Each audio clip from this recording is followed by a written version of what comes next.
대신 이제 시간이 지나면 보건 수술을 원하는 경우도 간혹 있습니다. 보건 수술해서 또 일을 나면 되겠지 편하게 생각하시는 환자분들이 계신데 그거는 절대 저희는 하지 말라고 말씀을 드립니다. 왜냐하면 안녕하세요. 불가능 없는 비뇨의학 정보를 제공하는 메가UDT 김현철입니다. 이번 시간에는 많은 남성분들께서 고민하시는 정관절제술에 대해서 고민하려 합니다. 정관절제술은 사실상 정자만 안 나오게 하는 거고 발기 능력에 대해서는 전혀 상관이 없는데요. 성기능과 관계없다는 거죠. 왜냐하면 성기능이라는 거는 음경의 해면체 발기 능력을 의미하는 건데 이쪽은 전혀 건드리지 않기 때문에 관계없다는 거죠. 저도 아이가 둘이 있고 정관수술을 제 선배님한테 받았거든요. 제가 자신 있게 받을 수 있는 이유는 이상이 없으니까 받을 수 있는 거고 지금도 합병증 없이 잘 지내고 있고 현재도 콘돔 없이 관계를 아주 잘 하고 있습니다. 느낌도 차이가 없어요. 그래서 이제 저 같은 경우에는 최신 수술인데 근막 차단법이라는 걸 사용합니다. 일단 정관을 절제하고 정관 자체는 열 처리로 전기 소작을 합니다. 거기까지는 대부분 똑같습니다. 그다음에 주변 근막을 이용해서 위쪽과 아래쪽의 정관을 분리하고 근막을 이용해서 이제 차단을 해주게 되는 거죠. 성공률을 더 높이는 방법이에요. 정관 수술이 정자를 차단하는 건데 100%가 아니라는 게 있습니다.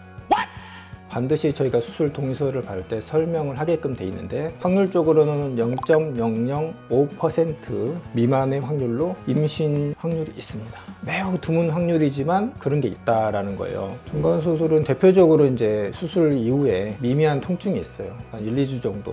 그 정도는 이제 대부분 감수할 만하신데 가끔 조금 통증이 오래 가는 분도 있습니다. 두 번째로는 이제 출혈이 있어요. 임낭 쪽은 어디가 이제 막혀 있는 공간이 아니고 열려 있는 공간이다 보니까 미세한 작은 혈관이 터져도 혈종이라고 피가 차서 고이는 합병증 증상이 있어요. 그 중에 고환이 많이 붓게 되거나 그러면 얼른 오시라고 저희가 말씀을 드리고 있습니다.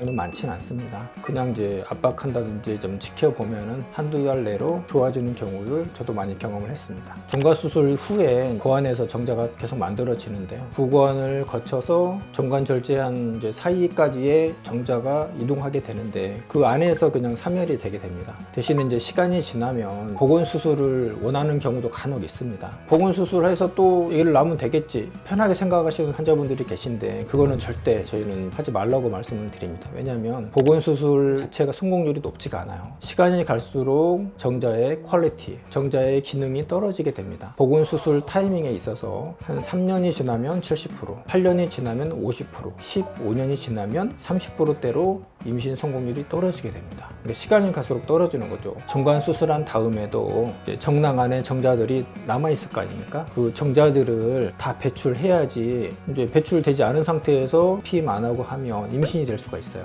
그렇기 때문에 충분한 시간 3개월 동안에 20번 이상 사정을 해서 그 정낭 안에 정자가 남아있지 않도록 다 배출시키는 겁니다. 그래서 시간과 횟수 둘 다 중요한 요소로 생각하시면 됩니다.